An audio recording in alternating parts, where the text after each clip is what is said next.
अन उम्मे अतिय्यत रदियल्लाहु तआला अन्हा क़ालत लम्मा गस्सलना बिन्त नबी सल्लल्लाहु अलैहि वसल्लम क़ाल लना व नहनु नग़सिलुहा अबदउ बिमयामिनिहा व मवादिल वुदूई।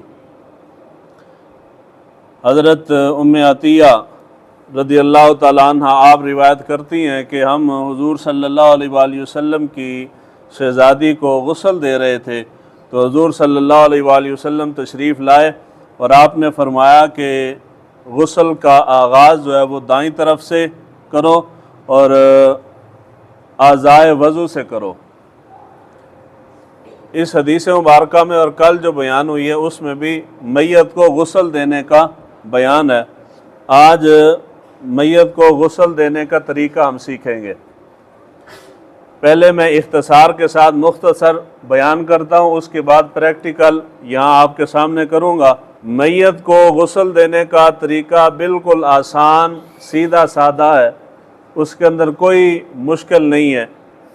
तरीका बिल्कुल सेम वही जिस तरह एक ज़िंदा शख्स गुस्ल करता है उसके पाक होने का तरीका है, मैयत को भी पाक करने का वही तरीका है। फ़र्क सिर्फ ये होता है कि हम खुद अपने आप को पाक करते हैं और फौतशुदा शख्स को कोई शख्स पाक करता है। मैयत को गुस्ल देने का सबसे पहले आगाज़ जो है वो जब ज़िंदा शख्स अपने आप को पाक करना चाहता है तो वो सबसे पहले क्या करता है जी? इस्तिंजा करता है। क्या करता है जी? इस्तिंजा।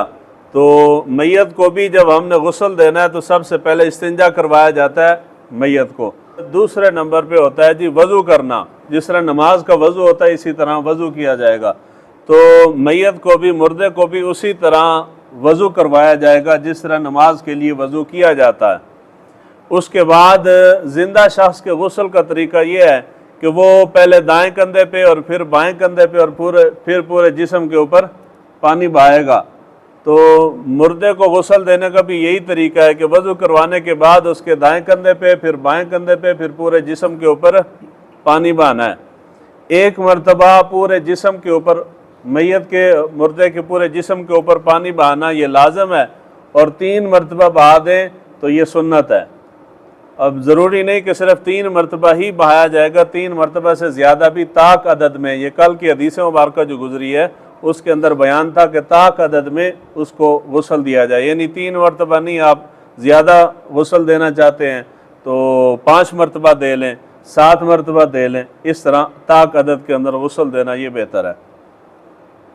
अब जी प्रैक्टिकल है, आपने आगे होके तो सही तरीके से सीखना है। ये गुस्ल का ये जो हमारे यहाँ नमाज जनाजा के मुतालिक मशहूर है ना कि जी नमाज जनाजा वो बंदा पढ़ाए उसका जो करीबी है, यानी उसका हक है। हालांकि ऐसा नहीं है। नमाज जनाजा पढ़ाने का हक सबसे पहला हक शरीयत के अंदर वो हाकिम वक्त का है, मगर हाकिम वक्त तो जाहिल है, ना वो नमाज पे और ना जनाजे पे आता है, ना उसको कुछ है आती है। हाकिम वक्त के बाद फिर जामे मस्जिद का जो इमाम है उसका हक है। 2 मसाजिद होती है ना, एक गैर जामे एक जामे होती है। तो जामे मस्जिद का जो इमाम है उसका हक होता है वो जनाजा पढ़ाए।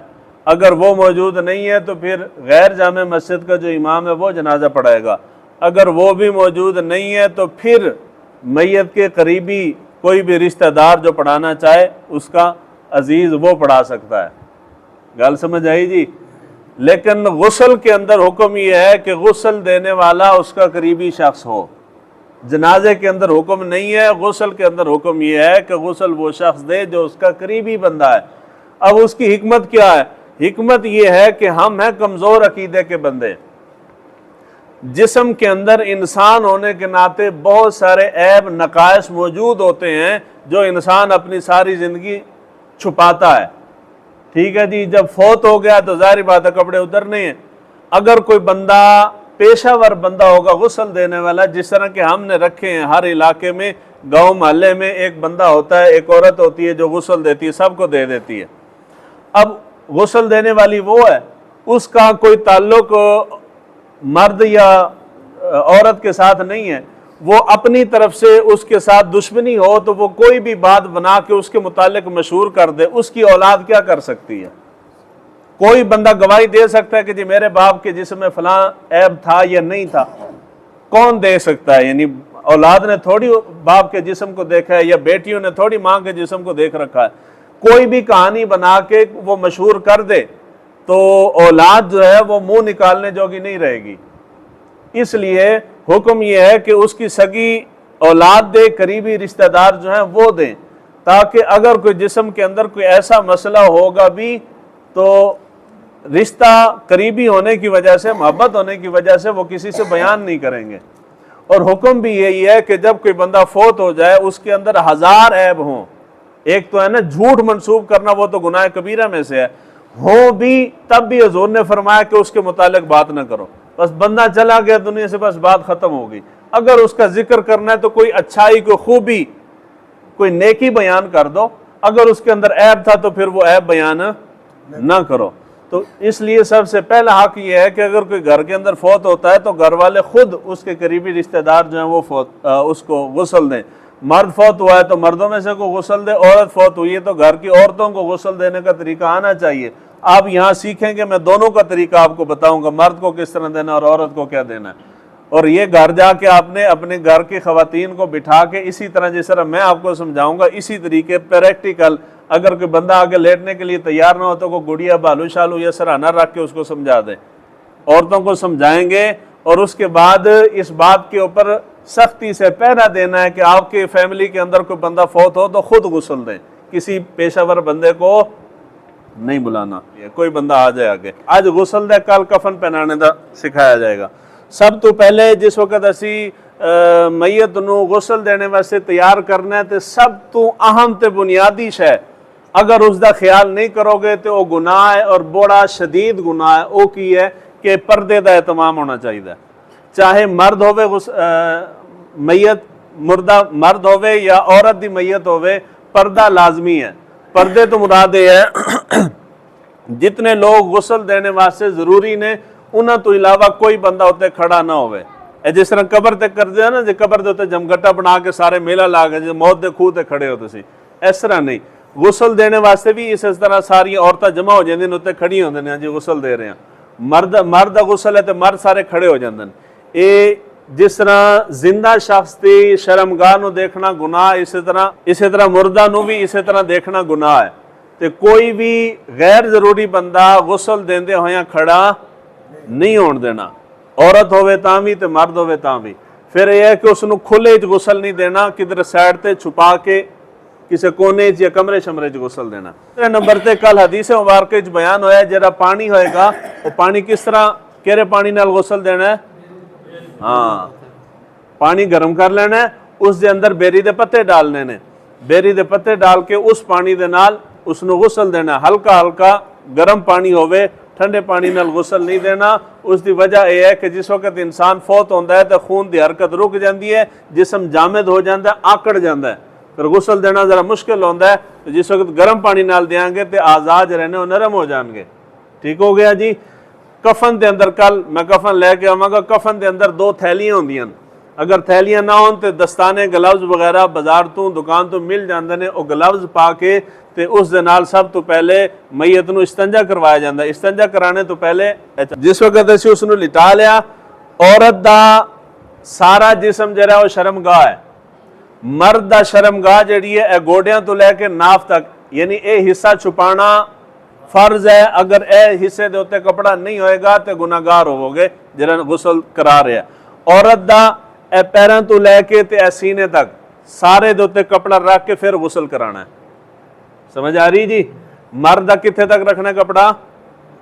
ए गोडियां तो लैके नाफ तक, इत्थे तक। मिसाल है हुण ए मर्द ने असी ए कपड़ा रख दिता। जिस वक्त तुसी कफन लैके आंदे हो तो कफन दे अंदर एक चादर एक्स्ट्रा होंदी है जिहड़ी वो गुस्ल देने वास्ते रखते हैं कि जिस वक्त गुस्ल दो तो उत्ते रख लो, लेकिन वो उत्ते नहीं रखनी। चिट्टा कपड़ा जिस वक्त पानी पवेगा तो सारा जिसम नजर आता है। ठीक हो गया जी। घर का कोई भी कपड़ा, मोटा कपड़ा, रंगदार कपड़ा, वो तुसी उत्ते गुस्ल देने वास्ते रखना है। तो मुर्दे नू गुस्ल देने नाल कोई चीज़ पलीत नहीं हो जाती। जिस तरह आम बंदा हुण मैं पाया तो मैं धो के दोबारा इस्तेमाल कर सकना, इस तरह जरी गुस्ल वास्ते चादर रखोगे तो धो के दोबारा इस्तेमाल हो सकती है, वो कोई जिन शिन नहीं पैंदे। ਇਹ ਮਰਦ ਦਾ ਹੋ ਗਿਆ। ਜਦੋਂ ਔਰਤ ਨੂੰ ਅਸੀਂ ਦੇਣਾ ਤਾਂ ਉਸ ਦਾ ਕਿਤਨਾ ਰੱਖਾਂਗੇ? ਬੋਲੀ ਜਾਓ, ਤੁਸੀਂ ਘਰ ਜਾ ਕੇ ਸਿਖਾਣਾ ਹੈ। हाँ, ए देखो पैर छोड़ देते अगू सीने तक, इतना कपड़ा रखना है औरत दा, ठीक है। ए कपड़ा रख के ते फिर कपड़े उतारने ने, यानी गुसल देने वाला जरा उसके जिस्म नू नहीं देखेगा, जिस्म नू नहीं देखेगा। ये नहीं कि जो बाकी चलो बंदे उत्थे खड़े ते मैं हुण कपड़े उतारन लगा तो मैं इधरों उतारा, जिस्म नू देख के। जिस्म नू नहीं देखना, जिस तरह जिंदे नू नहीं देखते गुनाह होंदा है, इसी तरह मुर्दे दा भी जिस्म देखना गुनाह है। उसनू जिस्म देखे बगैर कपड़ा उत्ते पा दिता है, कपड़ा उत्ते पा के ते अगर तुसी आराम नाल जेड़ा कपड़ा उतार सकते हो उसनू उतार दो, जरा नहीं उतार सकते कैंची नाल कट दो, ठीक हो गया जी। हुण आ गया गुसल दा तरीका। ए कपड़ा औरत इस वास्ते सिखा रहे हैं कि मर्द तुहानू वैसे ज़हन च रहेगा, औरत दा जरा शायद ज़हन च ना रहे, हालांकि तरीका सेम है, सिर्फ कपड़े दा फर्क है। कपड़ा जेड़ा रखना है वो इतना कपड़ा ना होवे जितना ये तो वैसे रखे ना समझाने वास्ते। ये हुण जदों असी इन्हां दी साइड पलटनी है तो जिस्म इधर वाला नंगा हो जाएगा, कपड़ा इतना होवे कि पूरे जिस्म नू कवर करे, इजाफी इधर भी होवे उधर भी होवे, ताकि असी साइड बदलांगे तो जिस्म नजर ना आवे। इन्हां दा मर्द दा इतना असी कपड़ा रख दिता, इतना कपड़ा रख के तुसी बाकी कपड़े आराम नाल उतार सकते हो। मर्द दा उतारना आसान होंदा है क्योंकि उसका जिस्म जरा थोड़ा छुपाना होंदा है, औरत दा ज्यादा छुपाना होंदा है। हुण अपनी तरीके इसे तरह हाथ अंदर करके तुसी उतारना है, उसनू देखना नहीं है। दूसरे नंबर ते जिस फटे दे उत्ते उसनू गुसल दिता जाता है उसनू धोनी दी जाती। धोनी तो मुराद है लोबान है या कोई भी खुशबू है या कोई खुशबू नहीं है तो अगरबत्ती है, अगरबत्ती ला के उसनू ताक अदद के अंदर धोनी दे दो। धोनी तो मुराद है कि वो बर्तन ही चलाया ना तो इस तरह चक्कर ला ले उसदे 3 दफ़ा 5 दफ़ा या ताक अदद या 1 दफ़ा वो ला के तो अगरबत्तियां जरिया ने वो उस तरह दुखदियां हुई वो अपने करीब रखनियां, ठीक है जी। कमरे दे रहे हो तो उसे कमरे च रखनियां, उन्होंने बाहर नहीं करना। और ना करने की कोई ऐसी कोई विच खास नहीं है। बाज़ दफ़ा होंदा है कि इंसान के जिस्म तो क्योंकि असी 3 दिन रखनी होंदी ना मैयत, तो जिस्म चो स्मैल आनी शुरू हो जाती है, फिर साडे दिमाग हमेशा उल्टी साइड से ज़्यादा जाते हैं, फिर असी आखेंगे इन्हें फलां गुनाह किया सी तां जिस्म चो स्मैल आ रही। हालांकि ऐसा नहीं होता। अल्लाह ताला जिस तरह जिंदा दे उत्ते पर्दे पांदा है, मरने तो बाद भी अल्लाह ताला लोगों के ऐब जड़े ना लोगों से जाहिर नहीं करता। ये साढ़े अकीदे ने असी एवं किसी अल मनसूब कर देना, ऐसा नहीं होता। वो खुशबू वास्ते सिर्फ रखा जाता है। तो गुसल देने तो पहले मैयत नूं उत्ते लिटाने तो पहले इस तरह ही ताक अदद विच उसनू धोया जाता है, उस फटे नूं जिस दे उत्ते तुसी गुसल देना। ये हो गया। हुण आ गया तुसी कपड़े उतार दिते ने, तुसी ऊपर कपड़ा पा लिया। सब तो पहले असी की करना गुसल देंदे होया, वो कफन के अंदर जड़ियां थैलियां होंदियां ने वो हाथ दे उत्ते पा लैनियां ने। इस्तंजा किहड़े हाथ नाल कीता जांदा है? खब्बे हाथ नाल। खब्बे हाथ दे उत्ते पा के उसे तरह ही इस्तंजा उसनू करवांगे। हुण इस्तंजा करवाने वास्ते की कपड़ा हटा देना, असी कपड़ा नहीं हटाना। उसे तरह कपड़े दे अंदर हाथ दे के एक हाथ नाल तुसी मग्गा पकड़ लो या पाइप है या जो भी चीज़ है जिस नाल पानी तुसी पाना है, एक हाथ नाल लो पकड़ लो तो दूसरे हाथ नाल उसका इस्तिंजा करवाएंगे। जिस तरह बड़े बंदे यानी जिंदा शख्स खुद इस्तिंजा करता है, इसी तरह उसका इस्तिंजा करवाया जाएगा। उस तो बाद की करना है, असी वजू करवाना। इस्तिंजा करने तो बाद वो जेरे ग्लव्स तुसी पहने हुए ने वो उतार देने ने, क्योंकि वो पलीत हो जाते ना, फिर हाथ धो के साबुन नाल फिर अगे गुसल देना है उसनू। उस तो बाद की करना है, असी वजू कराना है। की करना है जी? वजू कराना है। वजू ही सिर्फ एक फर्क है कि जिंदा शख्स मूँह च पानी तो नक च पानी पाता है, उस नक च तो मूँह च पानी नहीं पाना। कोई रुई वगैरह या कपड़ा वगैरह वो गिली करके तो मुँह खोल के जरा दंदां दे उत्ते मार देना है, ठीक हो गया जी। एक कुल्ली हो गई। इसी तरह नक साफ करने वास्ते कोई कपड़ा गिला करके नक के अंदर फेर के तो वो नक साफ कर लेना है। उस तो बाद नक साफ करने तो बाद की कीता जाता है जी? हाथ धोते जाते ना, हाथ बाजू समेत। जिस तरह इसी तरह आगाज केड़ी साइड तो करना है? दाई साइड तो दाई साइड हाथ भी तो बाजू तो हो ले, फिर बायां बाजू ओ तो हो लिया, फिर चेहरा जिस तरह वजू आम वही तरतीब है, उसी तरह चेहरा धो लो। चेहरा धोने तो मसा रह गया ना, मसा रह गया, मसा कर लो। तो उस तो बाद आखिर दे उत्ते पाँव धो लो, वजू हो गया जी। उस तो बाद आ गया पूरे जिस्म के उत्ते कितनी दफ़ा कम अज़ कम पानी बहाना है? कम अज़ कम 1 दफ़ा। कम एक दफ़ा लाजम है तो 3 दफ़ा सुन्नत है। ज़्यादा बहाल हो तो कोई हरज कोई नहीं, गुनाह नहीं है उसके अंदर। सब तो पहले असी मैयत नू 2 बंदे मिल जाएंगे, ये तो चलो जिंदा ने, ये मैं कल्याण कर लेने इस तरह साइड बदल देंगे, कपड़ा बड़ा होएगा, इधरों नंगा ना होवे जिसम, ए साइड हो गई, इधरों दूसरा बंदा लत्तां वाली साइड तो पकड़ के इस तरह उन्होंने थोड़ा उठा लांगे। ए पूरे जिसम के उत्ते असी पानी बहाना है, पहले दाई साइड ते, फिर इस तरह इन्होंने इधर लिटा के फिर बाई साइड ते, ए हो गया। समझ आ गई जी? ए हो गया। उस तो बाद गुसल की किया जाता है, पूरे जिसम से पाया जाता है। इस तरह है ना जी। फिर 2 बंदे मिल के उन्होंने थोड़ा जिहा उठाएंगे, सीधा बिठा नहीं देना उन्होंने, इत्थे तक थोड़ा जिहा उठा के ते पूरे जिसम के उत्ते पानी बहा देना। जो जिसम के उत्ते पानी बहा लोगे तो बेशक बैठ जाओ, उन्होंने समझाना सी। पानी बहाने तो बाद जिसम नरम हो जाता है, यानी आज़ाद जरा ढिले हो जाते हैं, तो उस वक्त पिछे एक बंदा आसरा देगा तो दूसरा बंदा जरा ना ए पेड़ तू ए थले नू मालिश करनी, इस तरह। समझ आती जी भी? ए नीचे नू दोनों हाथों नाल आराम आराम नाल मालिश करनी है। उसकी वजह यह है कि जिस वक्त बंदा फौत होता है तो जिंदगी का मकसद है रोटी खाना, तो रोटी खा के फौत होता है ना। पेट बाज़ दफ़ा हवा भी होती है तो बाज़ दफ़ा निजासत अंदर मौजूद होती है। तुसी गुसल दे के कफन पहनान लगते हो तो अगर हाथ वगैरह इस तरह नहीं फेरोगे तो बाज़ दफ़ा निजासत निकल आती है, कफन ख़राब होएगा।